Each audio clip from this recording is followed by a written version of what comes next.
저거 또라이 아니야? 그런 생각이 들었죠. 아, 이건 말도 안 되는 드라마야. 그러려면 나오시면 반성문 있잖아요. 승질 부리신 분들 많아요. 재활용도 안 되는 쓰레기들이.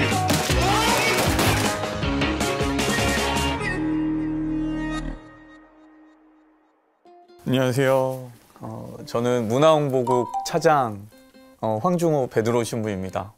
이렇게 여러분들이 궁금해하시는 거에 대해서 같이 좀 나누기 위해서 이렇게 이 자리 이렇게 준비했고요.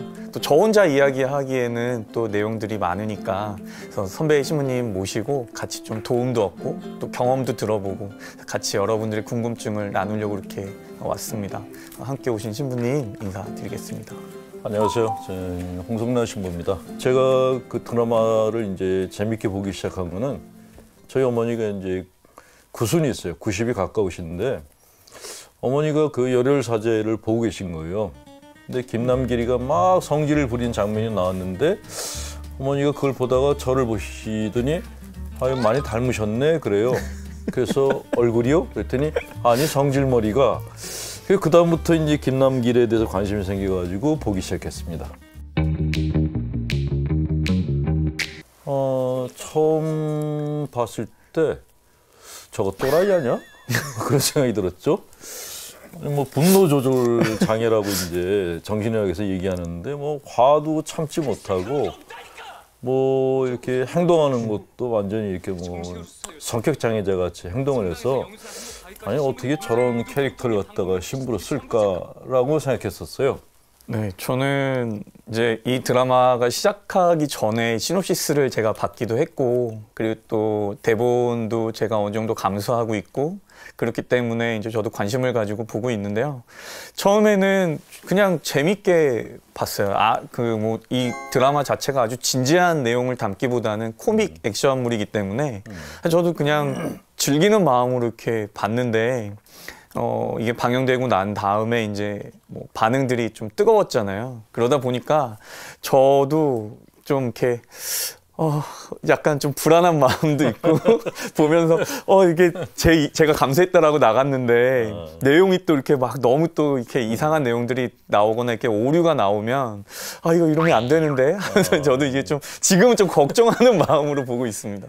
사실 그 전에 구마사제에 대한 그 드라마가 있었죠. 근데 그 드라마는 사실 좀 문제가 많았어요. 너무 이렇게 신부들을 이렇게 그런 쪽으로 이렇게 편향적으로 묘사를 해서 저건 좀 문제다 그런 생각이 들었는데 오히려 지금 열혈사제 같은 경우에는 제가 아는 신부님들 중에도 상당히 닮은 사람들이 많이 알고 있는 걸로 알고 있습니다. 그래서 저거는 참 재밌겠다라는 생각이 들었죠.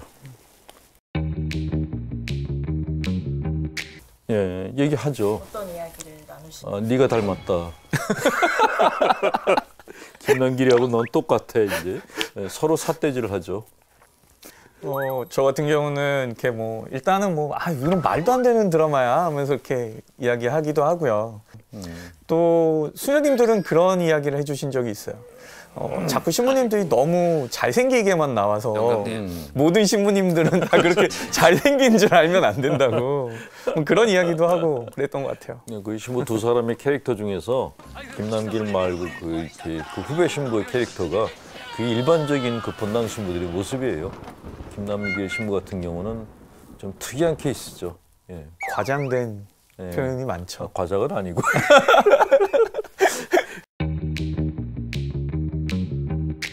사실 이제 뭐 처음에 문제가 됐던 거는 이제 하나님이냐 이런 문제가 이제 제일 교우분들이 이제 항의가 많으셨었고 국정원 직원인데 그 신분을 속이고 입학한다는 것도 사실은 말이 안 되잖아요. 신학교는 신원주의가 굉장히 심해요.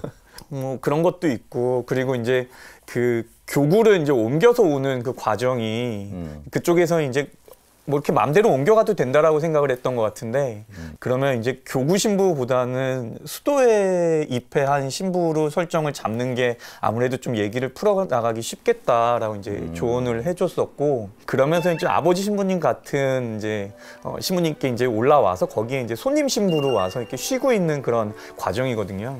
이제 그런 과정들을 이렇게 이야기를 어떻게든 이렇게 좀 나름대로 좀 맞춰가려고 푼 건데 그러다 보니까 이제 그게 드라마상에서는 이게 제대로 잘 표현이 안 되니까 아마 이제 처음에 교우분들이 보실 때는 아니 어떻게 마음대로 이렇게 막 옮겨가고 이러냐라고 이렇게 이야기를 하시기도 하셨고 열혈 저자하면서 굉장히 관심들이 많아져서 아 이게 어쩌면 이렇게 우리가 선교하는데 하나의 촉매제가 되겠다는 생각이 드는 거예요.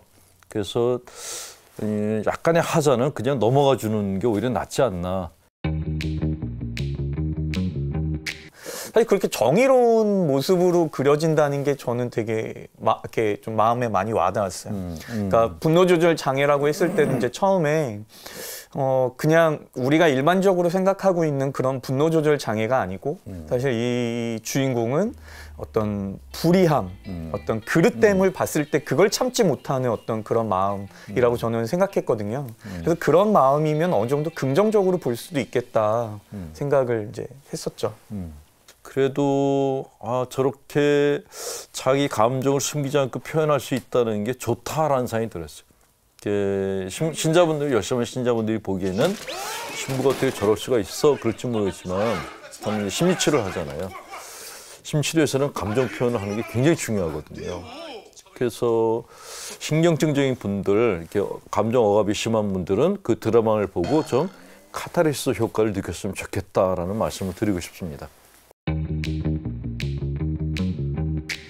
이제 술집에서 김남길 씨가 이렇게 수단 있고 막 소주를 마시고 있고 그런 장면이 나오는데 그거는 사실 이렇게 현실에서 만약 그렇게 했다면 신자분들이 가만 안 있거든요. 이제 그런 건 조금 이렇게 무리인 것 같다는 생각이 드는데 그래도 신부님들 중에 주량이 그 정도 되는 사람들이 꽤 많아요. 그게 꼭 이게 그 설정만은 아니고 상당히 많이 현실을 반영했구나. 사실 신자들은 이렇게 성당에 나와서 위로를 받고 싶어 하는데 아니 그렇게 성질 부리면 누가 나오겠어요? 내가 뭘 사과해야 되는데! 신부님, 이렇게 쉽게 믿고 쉽게 단정하고 쉽게 휩쓸리는 당신 같은 사람들! 하나님 믿을 자격 없어. 성당 안 나와도 되니까 가요. 어이가 없어서 정말 지금 신자들 잘못이라 그러시는 거예요? 아니 그러면 정말 아무도 안 나오죠. 요새는 사람들이 이렇게 싫은 소리 듣기 되게 싫어하거든요. 김남길 같은 캐릭터는 드라마지 실제로 만약 그렇다 그러면 아마 정말 그 수녀님이 걱정하는 것처럼 성당 존폐 문제가 벌리지 않을까 그렇게 생각돼요. 네. 그러니까 아무리 정의로운 신부님이라고 하더라도 뭐 가령 예를 들면 이제 드라마에서는 이제 빵 먹고 있을 때 이제 나가 뭐 이런 식으로 하잖아요. 근데 그건 정의로움하고는 또 다른 차원이고 그러니까 뭐 늦게 왔다고 뭐 들어오지 마세요라고 뭐 성당 문을 갑자기 닫아버린다든지 그런 경우는 사실 그건 가장 바람직하지 못한. 네. 근데 고해소에 들어온 사람을 갖다 또 야단치지도 않아요. 고해성도 보러 왔다고 이렇게 반가워하지. 그냥 가라고요? 그런 아쉬웠던 건 그런 설정들이에요. 이렇게 불의에 대해서 화를 내는 거는 맞는데 이렇게 성당이나 신자들한테 막 그냥 뭐 이렇게 뭐 법대로 안 했다고 성질을 부리는 건 그건 아닌 것 같다는 생각이 들어서 그게 좀 아쉽죠. 이렇게 호통을 치거나 하는 거에 되게 대리만족을 느끼는 사람들도 많던데 혹시 신부님들도 사제로서 그런 대리만족을 생각도 혹시 있으신가요? 대리만족이 아니라 승질 부리는 신부들 많아요. 그냥 대놓고. 이 신부들은 굉장히 이렇게 뭐 온유하고 뭐 평화롭고 많은 분들이 그렇게 생각하시는데 사실 이렇게 화를 못 참는 신부들 많거든요. 예, 그게 아마 혼자 살아서 그런 것 같기도 하고 모르겠어요. 이건 분노 조절을 못하는 게 어쩌면 이렇게 사제단이 사회 문제에 이렇게 관여하는데 그 감정이 오히려 도움이 될지도 모른다는 생각이 들어요.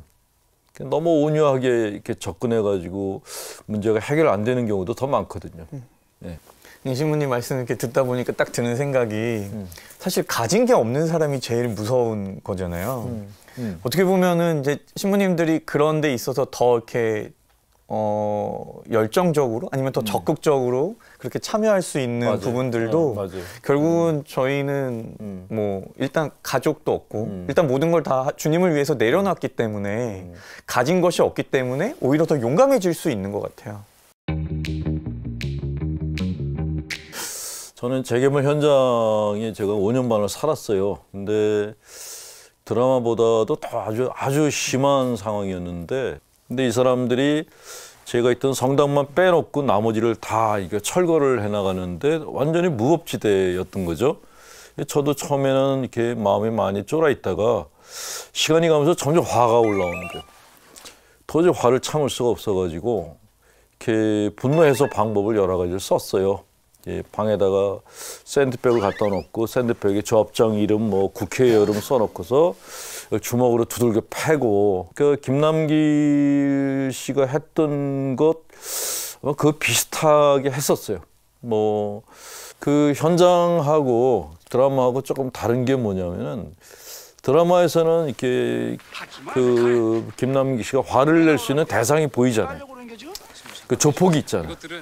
근데 막상 현장에는 없어요. 책임질 사람이 아무도 없는데 재개발은 진행되고 있어요. 그러니까 더 답답하죠. 저는 그런 어떤 불의에 대해서 참지 못하는 그런 마음들은 저희 사제들은 누구나 다 가지고 있을 거라 생각이 들고요. 사실 그런 감정들을 그냥 일반 사람들처럼 풀어낼 수는 없잖아요. 그러니까는 좀 더 다른 방식으로 풀어낼 수 있는 기도하는 가운데 또 그렇게 풀어내게 되는 것 같아요. 드라마가 이제 금요일하고 토요일 날 아무래도 하다가 보니까 보고 아마 생각이 여러 가지 생각들이 많이 나실 것 같아요. 냉담 중에 계신 신부님한테 상처받았을 수도 있고, 아니면 교우들한테, 사람들한테 상처받았을 수도 있고, 아니면 좀 뭐 세상 살아가는 게 너무 바쁘다 보면 또 이렇게 뭐 좀 마음이 좀 식을 수도 있는데, 드라마 보면서 한 번쯤 생각이 나신다면 편하게 진짜 하느님께 한 번 더 주일날 나올 수 있는 계기가 되었으면 좋겠다라는 생각이 들고요. 드라마니까 우리 교우분들 그냥 재밌게 즐겨주시기 바랍니다. 저는 지금 재개발이 진행되고 있는 지역에서 사목하시는 신부님들께 드리고 싶은 말씀인데, 정말 주민들이 믿을 때라고는 신부들밖에 없어요. 그건 제가 겪었던 일이라서 너무 잘 아는데, 주민들이 끝까지 믿을 수 있는 거는 성당이고 신부들밖에 없고, 그리고 그래서 또 미움을 가장 많이 받는 게 신부들입니다. 그래서 재개발 본당에 있는 신부님들께서는 열혈사제 김남길처럼 사시기 바랍니다.